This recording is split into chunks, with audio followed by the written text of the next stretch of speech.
everybody? This is the next episode of the What's Your Hustle podcast. I have Abby with us from Preslee Real Estate. This is a first. Thanks for having me. Yeah, it's very interesting on my end because usually it works where like I'll sit down with somebody and then we'll talk, potential work in the future after. But it's official. You are first the official client that I've had on the podcast. So it's very interesting. Yeah. But fun. And I think we've talked about it in the past, but this is definitely something that we've wanted to do. Yeah. And kind of pick your brain and see how you got started. Yeah. I'm excited about it. So let's start from the very, very beginning. Okay. How did you get into real estate? So my mom has been a real estate broker for 35 years. She actually just retired. And she was co-owner of a company in town called Preslee Real Estate. And I started off as receptionist there.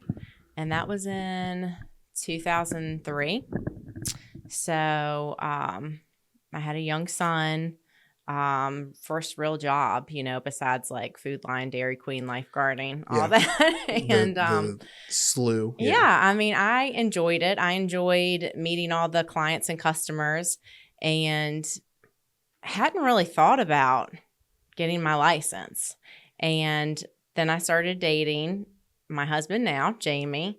And he was like, why don't you have your real estate license? And I was like, well, I don't know. Like, things are good. And he's like, oh, you would be great at it. Like, you need to do this. And I was like, oh, single mom. I've got a little boy. Like, when am I going to do this?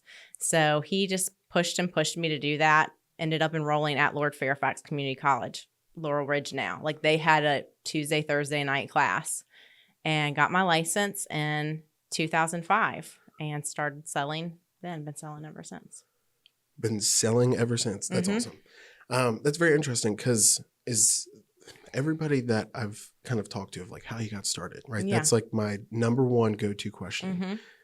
I feel like more times than not, it's been, well, I kind of tested it out and then I realized I really like this and I'm going to kind of pursue this a little bit further. And it sounds like it's something where I guess when you first got started, you saw the importance of like building the relationships with the clients and potential home buyers. That's really cool. So, okay. So how long until you kind of took that next step? The next step after I got my license, which it's a big difference from being at a job 9 to 5, getting a paycheck to being like independent contractor, 1099, only make a paycheck when you sell a house. Yeah. So I was a little nervous to first just dive in. So around the same time, Suzanne Matthews, another broker I work with, opened Property Management Unlimited across the street for just rentals. Sure. So I went over there to do I'm going to do rentals. That'll be like a steady income. And I think that I only lasted 6 months because once I had my real estate license, I just started selling. Like my friends' parents would use me and I just got busier and busier. So back across the street to Preslee Real Estate, and I was there till 2017. I gotcha. So how does that work with rentals? So was it, you're still like helping people get into rentals? Is it more of like, you're just kind of you're doing both. You're doing helping people get into rentals, and you're also like assisting landlords with putting their property up for lease and like a property management type company. Okay, that makes perfect sense. Yeah, which I feel like there's a lot of people that are getting that now with the Airbnbs and everything, but besides that. Right. Okay, so you said until 2017. Oh, no, I misspoke. 17 years. Oh, 17 years. Got it. Around 2021 is when I opened Preslee Real Estate. Gotcha. So 2005 to 2021, I was at Sagers. And then I was growing in the sense of my number of transactions and sales per year were growing up to about like 100 transactions a year. So that's a lot of clients to manage as one person. So I kind of brought on, grew a team to have assistants. And at that point, it was kind of almost like, why am I just not doing my own thing? And then that's when we decided to open up Preslee. That makes sense. No, and it's funny because it's almost like running a business, right? At first, you're very just me. I don't, Yeah. you're cutting down on costs. Mm-hmm. The more people you bring on, the more Right. people you have to pay. Right. Side note, I'm going through that currently right now. So Yeah. I completely understand that. Yeah. So was there like a morning you woke up and you're like, that's it. I need to bring in more people, or did it just kind of It kind of gradually grew. I gotcha. I started with having like an assistant, part-time assistant, around, it would have been when Ryson was in kindergarten. So probably around 2015, I started with a part-time assistant, and then like say that she worked, 2 days a week. Then it grew to 3 days a week. And then it was like 5 days a week, but 4 hours a day. Yeah. So it's like, I had an assistant for a long time, many years. And then it just got to where like that wasn't cutting it. Jamie got his license, and I think that was in 2017. That's probably where that number came from. So 2017, he got his license just to help me. Like if like tonight I have a showing at 5 in Strasburg, a showing at 6 in Winchester. So like maybe he'd run and do the Winchester one. Sure. Yeah. So he was the first, person to help me. We didn't have a team at that point. I just had an assistant, had him.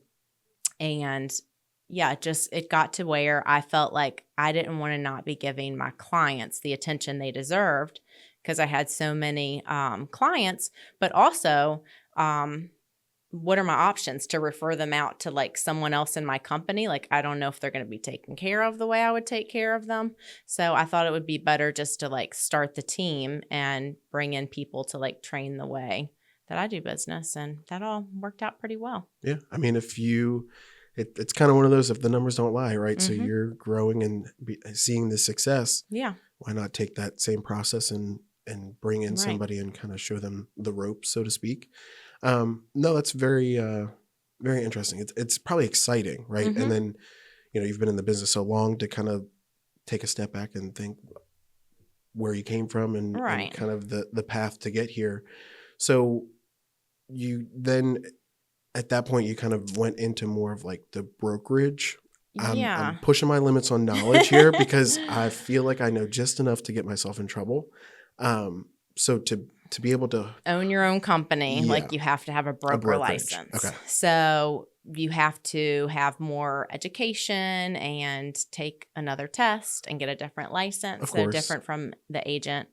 But also, there's a lot of people out there that have broker licenses and they just work at other companies and they're just associate brokers. And really they're not, owning the company or running the company, but they've gone through extra training and licensing. So there are people that have their broker license, and I've had mine since 2012. Okay. So I just did that because I like to learn and always taking classes and it's another, whatnot. it's more information and more fun stuff. But I also think like, it's a big difference in owning your own brokerage.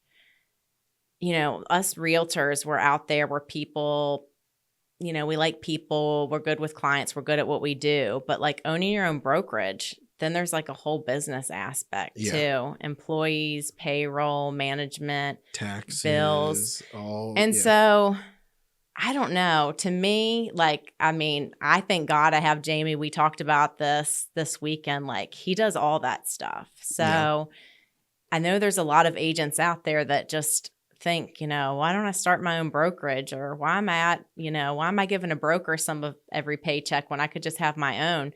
Well, let me tell you, if I didn't have him, I mean, I don't know how I would be able to like service clients, because it would be a full-time job. Just running that office. With our interactions and our, work, I picked up on that pretty quickly. Like you're kind of like the face and make sure the front lines are moving, and Jamie's back there doing his thing, making sure numbers, right? And making sure everything's in line and order and organized. But you guys, I feel like you guys work well with doing that, right? So you're very like out there and want to be in front of everybody and talk. And he's, I don't want my picture taken. I feel like, he's one of those where he's good with just kind of, steering the ship from his office, which is awesome. And you have that kind of yin and yang, team, right? Yeah. And that's exactly, I think that helps a lot, because I don't think it would ever get to the point like, oh, you're fighting for who's in front. But, if everybody has their piece and everyone's working towards the same goal, then I feel like that's very... And know your strengths and know your weaknesses, and don't be afraid to be like, hey, this is all you. And yeah, we do that. So it's been January 2021. So we're at 3 years now, and it's been great so far. I mean, you guys are doing pretty well. Yeah. So let me kind of go back to the beginning of that brokerage decision. Yeah. Is that something where you guys kind of came up on it together, or was it something that you kind of put out there, or did maybe he brought it to you? We definitely thought about it together. I was kind of the push behind it, because I did always see myself as like having my own brokerage. Yeah. So he was very supportive and on board. And sometimes if I ever complain, he reminds me this was my decision. Yeah. But yeah, we've been all in together for sure. But I was kind of like, oh, I always like kind of pictured this. And it's, not a legacy just for yourself, but like for your children. And I just like to really be able to like make my own decisions and, run things my way. And I do the training and coaching of the agents, and I really enjoy that. The face of Preslee. You are Preslee Real Estate. Yeah. Which is very, that idea of like having that thing to kind of pass on, that legacy. I think that kind of, it bodes with entrepreneurship, right? So becoming just a real estate agent, you are your own business, but now, as a brokerage, and you have a large team, you have multiple agents that kind of work for Preslee Real Estate, right? Now you're running a business on top of being a real estate agent. Yeah. So how have you kind of figured over the years of like how to balance that? Do you kind of separate your schedule, like Monday, Wednesday, Friday, I'm an agent, Tuesday, Thursday, I'm running the business? Or do you kind of, what have you figured out to kind of... Well, I'm a big time blocker on my schedule. So I have time blocked on there for my personal stuff, like working out, exercising, time with the family. Good. And then I have time with clients. And then I also do like agent one-on-ones or employee one-on-ones. And I have time for that on there too. But I mean, I've always worked 7 days a week. I've always gone to Disney World and been on my phone. Like, I'm just used to that lifestyle. We all in my family, like me and Jamie and the kids, like they're probably all going to be entrepreneurs. We're not the normal 9 to 5 work for somebody else type of family. It's just in our personalities, and like the kids get that from both of us. So I'm anxious to see what they get into one day. But that it's very interesting to kind of talk with people and see like that mindset of, do I just punch a time clock? Or do I kind of, because some people, I mean, for example, I'll give you a little reference. So my dad has worked at the same company for probably maybe 30 years. Yeah.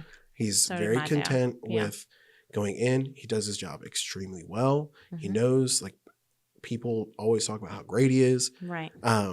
And so it's one of those where now he has his things outside of work that he does. He runs a Little League organization, which he's done, I mean, since I was a kid. Yeah. And that's his kind of hobby passion. And he separates that schedule very well. It's a little bit different though for entrepreneurs, because like even myself, like last night I was on the phone, like texting somebody, and my wife was kind of looking over my shoulder, and she even jokingly was like, "Man, you talk to a lot of people." And I was like, "Yeah." And she goes, and it was kind of like, how do you keep all that straight? And it's one of those where, I don't know, I enjoy like talking to people, hearing their story, but then also, talking business with them as well, and hearing like what they need or what they don't need, and kind of working with them and just kind of building that relationship. Even, I mean, if it's something that it doesn't kind of pan out to be anything, I still want to build that relationship. You never know when somebody's going to knock on your door and say, I need you to help me with this. Yeah, I need absolutely. You to, so it's all about relationships. Yeah. But I think the thing about owning a business and not just punching a time clock is it's a little scary to the fact of, well, you don't have a steady income to count on. And 2, like you have employees who have families and are dependent upon you being successful and being able to pay their bills. So, I mean, like, you know, when COVID hit and stuff like that, and they didn't know if realtors were going to be on the list of necessary workers or if you could work or whatever. Yeah. I mean, I just remember like going and laying on my bed like, oh, what am I going to do? Yes, I specifically remember that. I mean, that was scary. Yeah, and I think maybe the best way to kind of approach something like that, maybe like be upfront and honest with everybody. Yeah. And that's, you know, I feel like, I mean, we've worked together for 10 months now? It's crazy. Yeah. But it's one of those, we communicate back and forth. And I feel like that's the best way of doing it is because saying, I don't know, or let me look into it is a good answer. Like, instead of kind of going like the, you know, not sure, kind of playing it safe, transparency is the key. Communication. Yeah.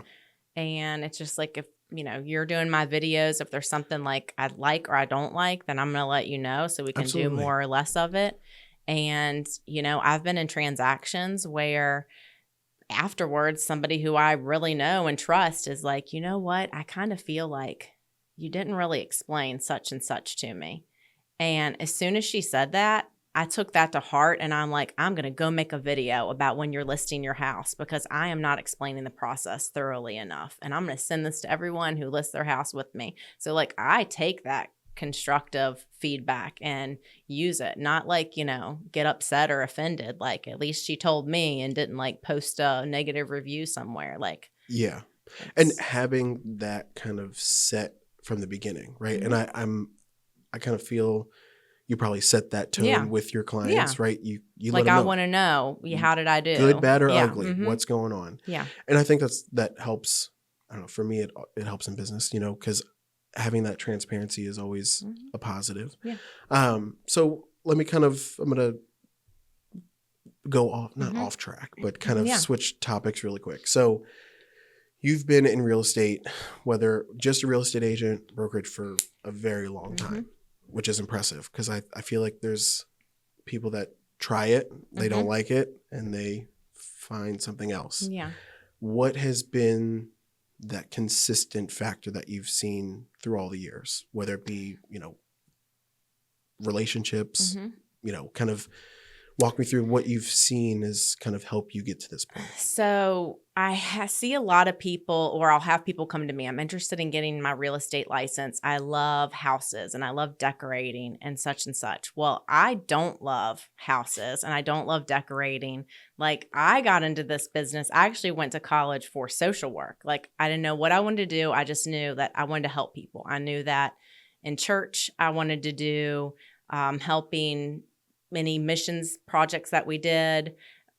I went away to like Bahamas Methodist Habitat and we built houses over there. Like I want to do just helping projects like I have a servant's heart for community service, all of that. So I just thought I'll get into social work. So I went to college for that, and I'm not the school study test taking type. No. So did not make it. Right, don't have a college degree. Came home to Strasburg, and it didn't take me long to realize like, oh, well, I'm just good at this because I am listening to my clients. I honestly have relationships for them. I truly care about them. All I'm doing is trying to facilitate and help them to relieve their stress, to let them know what's coming up next. So I realized that early in that, oh, I'm good at this and I'm going to be good at this because, well, one, I do like learning and knowing all the latest and greatest with real estate and education and new laws. And two, it's all about like, I do care about these people and helping walk them through this process. And that's what makes me successful at it, is truly just the relationships. And it's an important part of business, right? That's it makes a lot of sense because I think that's with things changing, right? Yeah. Technology, resources, different avenues of getting leads, right? Different marketing strategies, right? When you first started, I don't think you would think about posting short form videos on Facebook, right? So, and maybe that's helped too because I've always been up for whatever the next thing is. Kind of staying in front of the innovation of real estate. But kind of going off of what your point was, is keeping those relationships, that's like the consistent part of it. Okay, that kind of leads me right into my next kind of question I wanted to go. And I kind of know the answer already. Okay. Just because, this isn't the first time talking to you. Yeah. What do you do as far as generating leads, right? As far as marketing, right? How you get yourself out there. I know you do a lot with Mayfest, which I think that you use it to your advantage in real estate, but I think I could be speaking for you, but what's like, I do these things because I enjoy them, but like I get to see and meet a lot of people along the way. It's a 2 for 1. Yeah. Right? And I mean, and like they will ask me real estate questions when I'm out and about, but the difference in like my leads and my sales, there's so many agents out there paying for leads. I mean, there's tons of sites, Zillow, realtor.com. I don't pay for leads. So all of my business is referral based. It's all my sphere of influence, meaning anybody that I know or went to high school with or go to church with, or I'm on any of these committees with, and they've either came to me or they've sent their friend, family member, coworker to me. Because they trust you. Yeah, because they trust me. Or it's past people I've sold to, and then they're coming back to me, or they're sending their friends, family members, coworkers to me. So, I mean, I had 5 listing appointments in 4 days from over the weekend. So that was all. That's just my phone rings, and I'm very grateful and thankful for it. And I know a lot of it comes from staying out there and marketing online, in the papers, but also it's just good old-fashioned customer service and doing a good job for my clients and having the repeat business and the referral business. Yeah, I think from a business perspective, right, not just real estate, having your easiest next client is somebody that is pushing your business, somebody that you've worked with that is putting you in front of the next person, because I feel like it cuts down on the hi, I'm mad, I'm with her. It's almost a built-in trust immediately because they were sent to me by somebody that they trust. And if how many, I have some friends I probably wouldn't trust with crazy business stuff, but if somebody that group that I have that like, hey, you should reach out to this person or this is the way to go, I get that same feeling of then no. Yeah. And think of how much we recommend, I don't know, like a doctor we like, or a house cleaner we like, or a power washer we like. We like to give recommendations when we're satisfied with the way somebody does a job.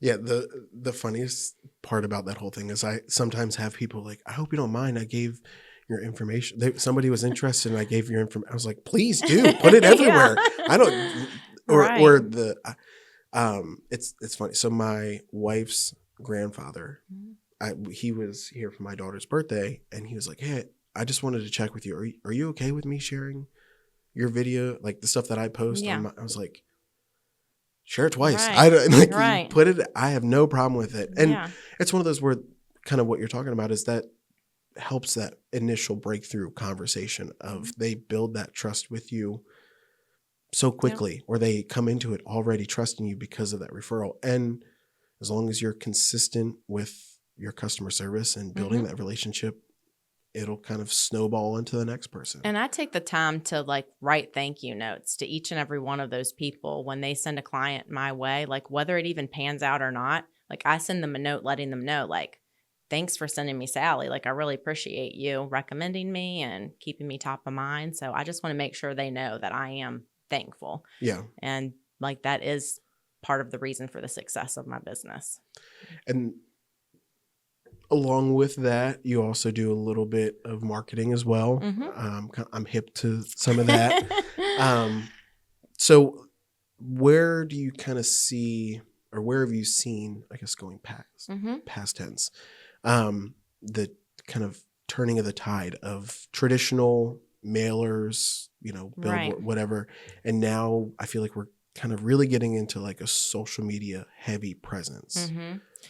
So I feel like I've always been involved on social media. And before Facebook even had business pages, I was just on my personal page. Let me video this house. Like, gosh, it had to be like 2007 or something. So I was into that like a long time before it became popular. And I'm always just trying to go with like the newest thing. I remember there was, one point in time when I was like the youngest in my office at Preslee Real Estate and Blackberries came out. Oh, wow. And I remember like we had our monthly office meeting and I'm like, look at what we have. This has email on it. Like, this is so cool. Like technology. Before the iPhone. So they were all like, why would you want that? People are going to be bothering you all the time. And I'm like, no, this is freedom. Like I can take my kids to the movies and check my email while I'm not home on my desktop computer. Yeah. So I'm always trying to go with the latest and greatest in technology. And I mean, I am a little nervous. I'm 42 now. Thankfully, I have like a 22-year-old who can keep me up on all of the newest stuff so I don't get left behind. But I'm always down to try whatever. So a lot of agents are really afraid to do video. And I mean, I don't always want to watch myself back. I don't like how I look. I don't like how I sound. Like we're most critical of ourselves. Oh, absolutely. But I just do it anyway. Well, and that's the thing is, the funny part is, you don't have to watch yourself. You just want other people to watch yourself. Yeah. And that's the important thing is getting out there, right? And being top of mind, being relevant, making sure that people understand that you are still in the business, obviously, but also that you're up to date on the business, right? You're keeping up on the things that are going on. And I think a strong way of doing that is through social media, through posting, not just video, right? I think you guys do a really good job of mixing up the kind of content you do. And if I remember when I initially sat down with you, I said, keep doing what you're doing. I feel like I can just help you plug these pieces in to kind of Well, I mean, you've kind of taught me that like you need short form for some people who like that. You need long form for some people that want something more in depth. Like you have to keep mixing it up and doing all the things, not just zoning in on one thing. So I think, kind of like what we're saying is, staying on top of new information, right? Staying relevant, making sure that you're showing that you are on top of your game, right? With real estate, knowing what's going on, right? Not just, like, oh, I'm a real estate agent hanging out. Yeah. You're doing your research. You're staying, I know you guys also have to do a lot of yearly trainings and legal tests. Updates and all those things. But okay, so let me ask you this. So going into, there's a lot of talks about NAR and all the craziness that's going on with that. So kind of take me through your process of like, not so much the details, right? But how do you keep up? Yeah, like how do you keep up with that kind of stuff? So we get a lot of email updates and a lot of things from National Association of Realtors, Virginia Realtors. And like, I feel like it's my duty to read it and know it and, give synopsis to like my agents and to the public, because when it first started coming out and the news started coming on, I was like, whoa, like the news isn't right. They're not like saying what's happening. Yeah. So I was like, oh my gosh. And, it shouldn't be shocking that the media is not always correct. Yeah. But or they're spinning it to sound a little bit more. The first things I saw them say was breaking news: realtor commissions are slashed. Standard 6% is now cut in half. No more paying buyer agents commission. So I was like, this isn't even what they're saying with the lawsuit. So like what the lawsuit was saying was that sellers weren't aware that they could negotiate commissions. Like there isn't a standard. There could be an average, but you can negotiate it. Like, there may be, I have some on the books as low as 4 and others on the books as high as 10. And that's either based off of, what I'm selling, the price of it, how much marketing I'm putting into it. So there isn't a standard. And sellers have always had the decision not to pay the half to go to the buyer's agent, but they have because we've recommended it because the buyers are coming up with down payment. I mean, you just went through this. Yeah. Down payment, closing cost, home inspection, appraisal. So the buyers didn't always have that money to pay a buyer's agent, while the seller was selling their house, making a profit, and had the money to pay the commission. Yeah. Ideally, right. So it's funny. So we talk a lot about different things that are going on, right? Because we're trying to talk about different topics we want to talk about. And I think it was the last time we filmed, or when we went over all the NAR stuff, you kind of said a couple of those things, and I was like, hold on a sec, I just went through this, or I'm going through it, and like, I didn't even know this. And I'm not saying it in a negative way, but I think there's a lot of, there needs to be more education on it, and consumers. Then also, like you said, the news kind of spun it to sound like there's this crazy change going on, and it's more, I feel like it's more, they're just trying to educate more on what the options are. Yes. And I don't want to say I'm a total, like, I had no idea. I did know that commissions kind of fluctuate. I know that, like, with agents, you have your standard, but there is a little bit of wiggle room if you need to. But same thing. So, like, when we sold our house, I was more happy about the amount we were getting after all of that. I was like, I'm not worried. Like, I know, and coming from a business standpoint, I know it costs to do things, right? You have, it's funny that agents do more than I think people realize, as far as, like, they're not just walking you through a house and then going to hang out with their friends after, right? They're always doing research. Well, the good ones are. They're always doing research. They're always doing, helping you negotiate price, inspections. So whatever that fee is, right? I'm okay with that, right? Yeah. With selling, right? Because my understanding is you're going to try to get the most for me. Yeah. So why not make sure that I'm making sure it's worth it on your end? Because if it's obviously a percentage, if the number goes up, like, you have a little bit of incentive to make it work. Yeah. And then as far as buying, I'm not worried about it, because, I mean, that's all on that, Right. But but I think this is going to change, like, when people go to buy, we're going to have the buyer agency agreement in front of them before we even, like, open a door for them. Like, here's an agreement saying what I do for you and how I'm going to be compensated. So that's going to be a change with the settlement. So that wasn't always done. We would do it, when we did the offer. Let's get this buyer representation agreement signed. Now it's going to be before. Yeah, it sounds like it's just going to flip up the order, which should be a good thing. Well, yeah, and I think more understanding and more transparency, right? And again, I don't think, and I'm coming out of, I'm way out of my territory here, right? I am, put the disclosure on the screen, whatever. I feel like the agents that have been doing this for a while, it's not, we're not sweating really, it. And that's the kind of feeling I got, especially with talking with a couple of the agents that have been in the business for a while that I'm close with. Is they're like, oh yeah, it's just another thing that I gotta keep up on, but they're not losing sleep over it, which is reassuring on the agent side. So what does that look like on your end, as far as, now we're going to go back to, the brokerage, the business side. So do you kind of help your agents make sure that they're up to speed with this information? Yeah, we just did a big training session the Friday before last. It was like 8:30 to 2:30, and I had my sister in for that because she's a Northern Virginia agent. And a lot of times they're a little ahead of us with their policies and procedures. So she's been doing buyer agency agreements her whole 3 years in business before she shows a home to somebody. So here we all are in the Shenandoah Valley, like, but they've been doing it. So I was worry about it. Yeah, I was like, help my agents, like, tell them how a scenario is going to go out, maybe some objections they may face. So she did a little spiel on that, and we're practicing it so everybody can be prepared. But in regards to sellers, like, I've already had the question almost every listing appointment I go on. They'll say, what's the deal with the NAR settlement? What's changing?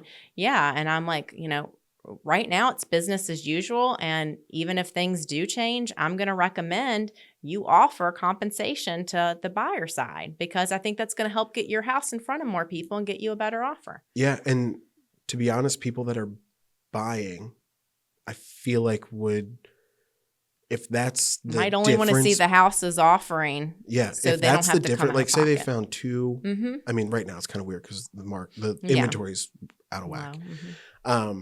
But if they came down to, like, two different houses, right? Right. They loved both of them for different reasons, but they're kind of both like, we could go either way. And that's the difference maker. That's a big difference maker. If they're going to have to come out of pocket, $5, $6, or $7 grand. Because not only like you have your down payment, like you're saying, down payment, all the fee, like all this other stuff. And then also like, I don't know if you can, but is that something that can be rolled into, you know, your mortgage, right? If you don't have the money out of pocket, and then you're adding on to your mortgage and now you got to pay interest. Like, I don't think you're going to be able to. I think what is going to happen is, you know, the sellers are still going to be able to offer it, and we're going to put it in the MLS under closing cost concessions that can be offered. So it won't be listed as commission anymore. I gotcha. But I don't think that it's going to be able to be rolled into the buyer's loans. So it would be an issue. And I think to save a small amount on the grand picture of, you know, is that worth going through that? And some people might argue that it is. Some people might argue that it's not. Me, I'm like, look, I want everybody to be happy. Right? I want the seller's agent, the buyer's agent. I want everybody to walk away feeling like everybody, because that's, you know, the name of the game. But again, I'm not an agent. I'm just, you know, the guy that's going through the whole process. Anyway. Well, and a lot of the times it's like you even out, because a lot of the times you're selling a house and you're buying a house also. Yeah. So what does it matter if you're paying everything on the sales end versus half on the sales and half on the buy? Like, it's going to even out. Yeah. No, and that makes perfect sense, because, you know, it'd be really kind of funny to have you go through the selling process and make this big stink and then turn around and have you to go through the buying process, and you're like, well, all that for nothing. So that does bring up a good point as well. So how do you kind of pass this information to, you know, potential like clients or people that you talk with? Do you kind of say, you know, I know you said like you're kind of switching up the order of what you do, but do you walk through like a full detail of like, hey, this is how we operate at Preslee? Yeah, I mean, we're doing seller consults and buyer consults. So generally the seller consult, you're like at a listing appointment at someone's home, but the buyer consults either by Zoom or phone call or in person, and like explain like what services is you're providing and how you're getting compensated, and do that in the beginning. Like, don't just go meet someone at a house without laying all this out. Yeah. It might make the process a little bit longer because you want to kind of get through that. And I mean, when we were ready to sell, we were like, we're ready to get out of here. Like because, you know, you crunch numbers and you figure out once everything's done and you're through the process, what you're going to, you know, essentially see in your bank account. I'm like, heck yeah, I'm get everything out of here. Let's move, double time. Yeah. But realistically, taking that extra step will just make everything smoother on the client side. And I like to do you have a lot of stuff in writing, and then a lot of stuff I have videos on. And I like to do both, because some people are more like, you know, auditory learners, and then other people pick it up by reading it. So, you know, a lot of my like, congrats, we're under contract will be an email and a video, because depending on what they prefer. I'm skipping all the reading. I'm going right to the video. Yeah, right. Just walk me through. Tell me what I need to know. Yeah. I might critique the video a little bit. No. No. So that's interesting. So where do you see 2024 going? You know, for Preslee, and then also for Abby, right? Is it something? Where do you see it? I think everything just keeps getting better and better. With our business, Jamie and I keep learning more as we go. It gets into his groove. I get into my groove. I feel like agents and employees, the more you get your personality out there and the way you do business, the more people will either gravitate towards you or away from you that align with your business module. And there's tons of brokerages out there, and there's lots of good ones, but we all offer different things and we all have a different way of doing business. So I think 3 years in, then we're finally seeing that like ebb and flow of people come and go, and we're just getting to a sweet spot of it's a good vibe. Yeah. And I think 2024 is going to be the best year yet. Good. Yeah. Speak it into existence. You know, and I don't know, having a good attitude with it, because I feel like, I don't know, real estate for the past pre-COVID 4 or 5 years has really done like a up, down, It has. left, It's been a roller right. coaster. It has been all over Mhm. where, and I don't know, because we were smart and got into buying our first house right before COVID. Then Yeah. we sold during COVID, Yeah. and now we're in the construction, so I'm like, this might be the normal. I don't know. Like, I mean, I was here for the 2005 to 2010 roller that's right. coaster. Yeah. And that was just as far up and down as this one. So it's like everything, I'm used to it. it's cycles. I'm used to it. It does freak a lot of people out. But you just hang in there and have a positive outlook, keep providing great customer service, and keep up with your relationships. Yeah. And all will be well. And you can do that through many different ways. Yeah. Marketing, face-to-face, all the fun stuff. Mm-hmm. That's good. It's a good way to think about it also, because if you keep, just keep on keeping on, right? And you keep going, I don't want to say going through the motions, but if you keep doing the things, the consistency, it will come back, it will swing back to normal. I think that happens a lot, not as drastically, but also in business, right? I see it for myself. Like there's some months I'm like, holy smokes, I can't keep up. And then there's other months where I'm like, hey, I'm still here. But again, staying consistent, getting through, and kind of just keep on, that course. Yeah.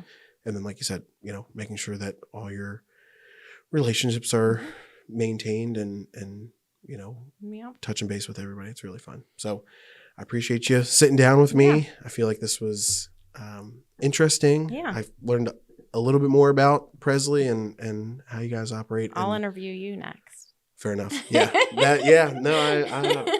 I'll be in the hot seat for sure. It's very fun. I appreciate you coming. Yeah. Thank you guys. I am going to put all your information, all the fun stuff down in the descriptions, all the tag you and everything. Great. But yeah, cool. All right, guys. See you next time.